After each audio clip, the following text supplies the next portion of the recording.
They built the Constitution based on the premise that you're going to have a social democracy. Very important for black folk. A social democracy means that the majority will win, the minority will lose and suffer. But also in the Federalist Papers, it says that the majority then can never do anything to stop the minority from becoming a majority. And it is the majority's responsibility to protect the minority. And as soon as the Constitution was built on that, it was violated next year, 1 year later. Whites in America never accepted that it was their responsibility to protect black folk if you're going to make them a minority.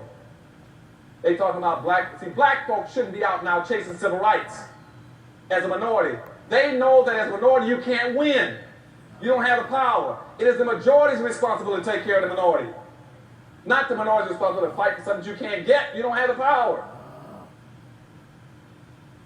And that was violated because in 1790, the first act of the Congress, right after the country was organized with the Constitution, the first law says this is a white country and the quota on black folk is 0.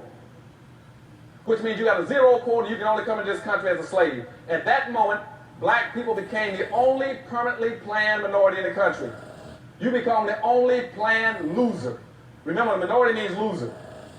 Anytime you use the word minority, you call yourself a loser. Don't ever use that word. Okay? You call yourself a loser. So the first act of Congress was to pass an act saying it's a white nation got a 0 quota on blacks except for slaves. Nobody else you see in that minority category is there a law on you. Nobody says how many women you can have, how many gays you can have, how many handicapped, how many veterans you can have. Only blacks. That's why you cannot get Haitians into the country, because you got a 0 quota. That quota was changed in 1966 and raised to 1/2 of 1%. Where you got a few can drift in from the Caribbean, but they know you can't compete because you got 2 million Hispanics coming in every year. And that's why you can get suffocated to death. As a matter of fact, jumping ahead of myself for a second, show what I mean about the influx and how they're going to suffocate you. In 1840s, you did not have one single Asian or Hispanic in the entire United States. But you had 5 million black folk that were enslaved. 5 million black folk were enslaved, but you did not have one Asian or one Hispanic. By the Civil War, you had 6,000 Hispanics. By 1900, you had 100,000 Hispanics. You had 100,000 Hispanics in 1900, but you got 11 million blacks. They got the same identical birth rate. Here are blacks, here are Hispanics. Here are blacks, here are Hispanics. They got the same birth rate. Now they're going to pass blacks. You know why?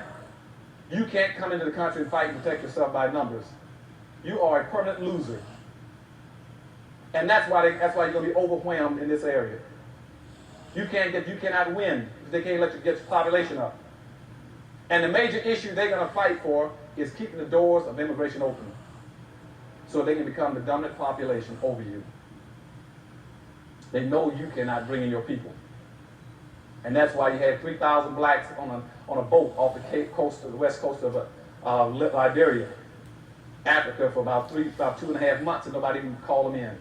They were sick and hungry. No country would take them in. The United States has never had an immigration policy for black folk to bring in blacks, because they want you to stay in a minority category and loser category. And so what we're going to be talking about, we're talking about solutions in a little while, is that the only way you win is that you got to learn that when you accidentally become the majority, you immediately start acting like the majority. Get out of the minority category. Don't ever let anybody call you a minority. If they're going to call you anything, make them call you the only non-immigrants in America. Okay?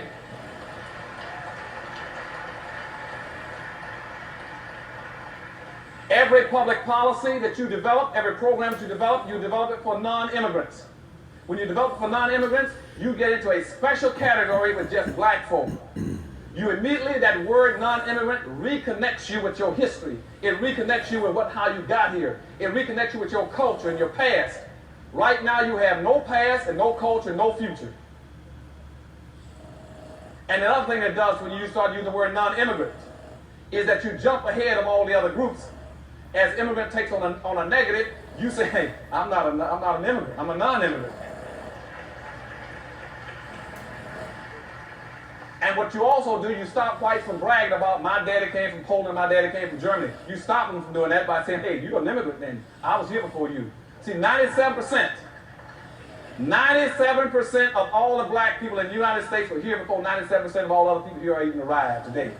Remember that. Very important.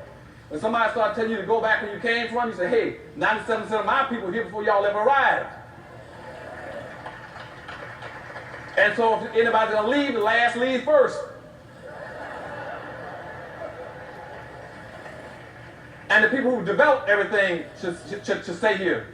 Because everybody else got a free ride.